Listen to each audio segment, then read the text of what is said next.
അഷ്ടമി രോഹിണി ഭഗവാൻ ശ്രീകൃഷ്ണന്റെ ജന്മദിനം.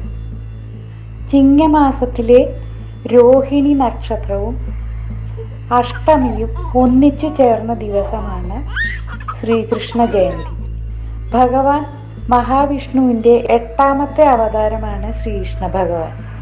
ലോകത്തിൽ ധർമ്മത്തിന് ക്ഷതം സംഭവിച്ചപ്പോൾ ധർമ്മം പുനഃസ്ഥാപിക്കാൻ വേണ്ടിയാണ് മഹാവിഷ്ണു ശ്രീകൃഷ്ണനായി ജന്മമെടുത്തത് എന്നാണ് ഐതിഹ്യം. പരശുരാമനും ശ്രീരാമനും അവതരിച്ചിരുന്ന ത്രേതായുഗത്തിൽ നടന്ന ദേവാസുര യുദ്ധത്തിൽ കൊല്ലപ്പെട്ട അസുരന്മാർ ദ്വാപരയുഗത്തിൽ ഭൂമിയിൽ പിറന്നു വീണു എന്നാണ് സങ്കല്പം. അസുരന്മാരുടെ അധർമ്മത്തിൽ ഭൂമിദേവി വളരെയധികം ദുഃഖിതയായി. അസുരന്മാരിൽ പ്രധാനിയായിരുന്നു കംസൻ. ഭൂമിദേവി തൻ്റെ സങ്കടം ഉണർത്തിക്കാൻ പശുവിൻ്റെ രൂപം ധരിച്ച് ദേവലോകത്തെത്തി തൻ്റെ സങ്കടം ഉണർത്തിച്ചു. ബ്രഹ്മാവ് കംസന് വരം കൊടുത്തിരുന്നതിനാൽ തൻ്റെ നിസ്സഹായാവസ്ഥ ഭൂമിദേവിയെ അറിയിക്കുകയും ചെയ്തു. ദേവന്മാരും ഭൂമിദേവിയും കൂടി മഹാവിഷ്ണുവിൻ്റെ സവിധത്തിലെത്തി സങ്കടം ഉണർത്തി. താൻ ഭൂമിയിൽ അവതരിച്ച് അധർമ്മത്തെ ഇല്ലാതാക്കാമെന്നും ഭൂമിദേവിയുടെ അമിതഭാരം കുറയ്ക്കാമെന്നും മഹാവിഷ്ണു വാക്കുകൊടുത്തു. അങ്ങനെ വസുദേവരുടെയും ദേവകിയുടെയും 8ാമത്തെ പുത്രനായിട്ടാണ് ഭഗവാൻ ഭൂമിയിൽ ജനിച്ചത്. ഭഗവാൻ ജനിച്ച ദിവസം ഭൂമിയിൽ കോടമഞ്ഞും കൊടുങ്കാറ്റും പേമാരിയും എല്ലാം ഉണ്ടായിരുന്നു അത്രേ.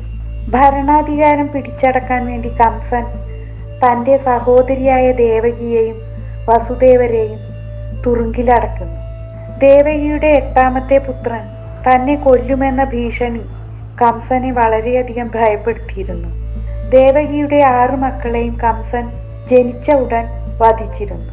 കൃഷ്ണൻ ജനിച്ച ഉടനെ വസുദേവർ അമ്പാടിയിലുള്ള നന്ദഗോപരുടെയും യശോദയുടെയും അരികിലെത്തിക്കുകയും അവരുടെ പെൺകുഞ്ഞിനെ ദേവകിയുടെ സമീപത്ത് കിടത്തുകയും ചെയ്തു. കുഞ്ഞു ജനിച്ചതറിഞ്ഞ കംസൻ തടവറയിലെത്തി കുഞ്ഞിനെ കൊല്ലാനായി എടുക്കുകയും സാക്ഷാൽ മായാദേവിയായ കുഞ്ഞ് ആകാശത്തേക്ക് ഉയർന്ന് നിന്നെ കൊല്ലാനുള്ള ആൾ ഭൂമിയിൽ അവതരിച്ചിട്ടുണ്ട് എന്ന് അരുളി ചെയ്യുകയും ചെയ്തു. ഇത് കേട്ടു ഭയന്ന കംസൻ ഈ സമയത്ത് ജനിച്ച കുട്ടികളെയെല്ലാം കൊല്ലാൻ വേണ്ടി പൂതന എന്ന രാക്ഷസിയെ നിയോഗിച്ചു. അമ്പാടിയിലെത്തിയ പൂതന ഭഗവാനെ വിഷം പുരട്ടിയ മുലപ്പാൽ കൊടുക്കാൻ തുനിഞ്ഞു. ഭഗവാൻ പൂതനയുടെ മുലപ്പാലിനൊപ്പം അവരുടെ ജീവനും കൂടി വലിച്ചു കുടിച്ചു കളഞ്ഞു. ഇതറിഞ്ഞ കംസൻ പല അസുരന്മാരെയും ഭഗവാനെ കൊല്ലാൻ നിയോഗിച്ചുവെങ്കിലും അവരെയെല്ലാം ഭഗവാൻ കൊന്നൊടുക്കി കളഞ്ഞു.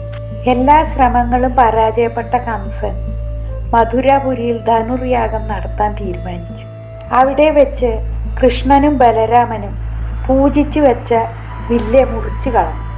പിന്നീട് ഭഗവാൻ കംസനെ വധിക്കുകയും തുടർന്ന് കംസന്റെ പിതാവായ ഉഗ്രസേനനെ തടവറയിൽ നിന്ന് മോചിപ്പിച്ച് രാജാവാക്കി വാഴിക്കുകയും ചെയ്തു. അഷ്ടമി രോഹിണിയെ പറ്റിയുള്ള ഐതിഹ്യമാണ് നിങ്ങൾ കേട്ടത്. തിന്മയ്ക്കുമേൽ നന്മയുടെ വിജയം തന്നെയാണ് അഷ്ടമി രോഹിണി.